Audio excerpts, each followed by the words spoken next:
DFTV Tunda Juhudi. Yes, reka ndabaha ikaze mwe bantu bacu musanze mudukurikirana kuri platform zacu zigiye zitandukanye. Kaze ndabaha ikaze ni channel nimwe ni DFTV, Facebook, Instagram niyo mazina musanze mutuziko. Mbese no ku rubuga rwacu rukuru rwa YouTube reka ndakubiza kugira subscribe, like na commentaire. Ni inkuru imwe iri kiravuga mu Burundi yuno musore musaye muzi kwizina rya GABIN. Mbese no mwigeme musaye muzi kwizina rya Charlotte. Nabigeme numusore mbese n'umwigeme bari bagiye kugira ubukwe mugabo haje kuboneka mwisanganya canke ishetani yarije kubuza ubwo bukwe mugabo Imana yaje gukinga ishira kuboko hejuru yabo uno musore agira ubuntu bwo kurokokwa nino nkuru yari kiravugwa naso twagerageje kuyibazanira tugerageza kuyiba hafi kugira tuyibazanire uno mwanya ugiye kumviriza umusore wacu El Hadadi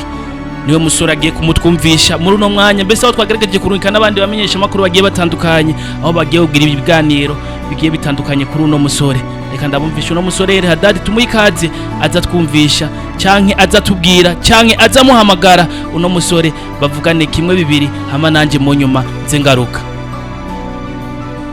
ya urakoze cyane bwana ntare nkuko abadukurikirana muri ko munavyumva ni GABIN Yagize na Charlotte kuva mu Kirundo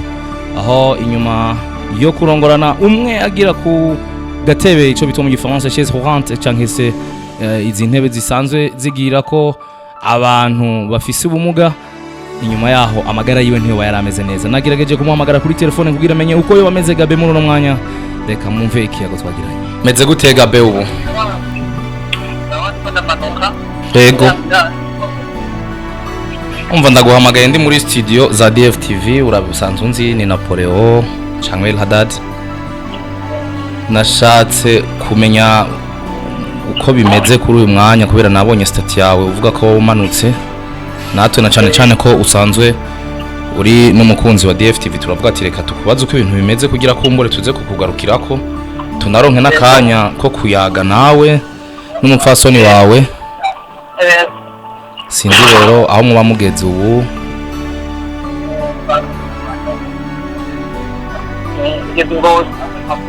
geze ngo zirumva nibaza ko duca tuguma tubona nawe ukomeze wihanga umupfasoni murazananye yego turaguma en contact ko bishoboka ko bitaba telefone ngira uraja kutubwira uko zo bimeze ni ndizera biragenda neza Imana ugume wihangana ndamuramutsa GABIN ndamuramutsa turazana nako kuraba nta ngorane sawa ya nkuko muvyumvishe nikiyago mbwiranye na GABIN Yagize akubwira ko azananye n'umukunzi wiwe Charlotte twari tumenyereye mu mafilme yo hanze Romeo na Juliette canka abandi bantu berekanye urukundo rugaragara none abantu bose bahora bibaza ati no mu Burundi ibintu byo bibaho none Charlotte na GABIN baratweretse ko mu vyiza no mu bibi bose bazokwama bari kumwe nkuko vyagenze kuva ku munsi umwe Yagize Isanganya kamugwaza ataramurongora ndetse n'ubu bakagirira ukwe mu bitaro none n'ubu urumva ko nahamagara ya GABIN atameze neza bakiri kumwe kandi twizeye ko tuza kubabona mu mwanya utari muto tuza kubabona aho bazoba bagwarije reka ndagushimire ntare nongenda ndagusubiza ijambo kugira umenyeshikiriza abanywa DFTV Yes, reka mbese tumushimire El Hadadi agerageje kubikora neza agerageje kumuhamagara n'umusore mugerageza kumwumva live hano tugeregeje kuvyumva guys ikintu gikoretse mu Burundi ivyabaye kuri Romeo na Juliette mbese no mu filime tuzi nka Titanic guys no mu Burundi birabaye amateka aranditswe mbese bantu bagerageze gukurikiranwa hafi bandikwe mu bitabo kuko ivyo bakoze nibikora inka. Yes guys reka ndabashimire nongere ndabaha ikaze mu biganiro byacu bigiye bitandukanye biza gukurikira ikiganiro mubandanye kuba hafi yacu mbese mubandanye kugira share tubandanye kubana nk'umuryango munini ni DFTV +257 kuri micro mwari kumena ntale umusore misi yose yamba bikuzana ukagerageza kumwumva misi yose DFTV Tunda Juhudi.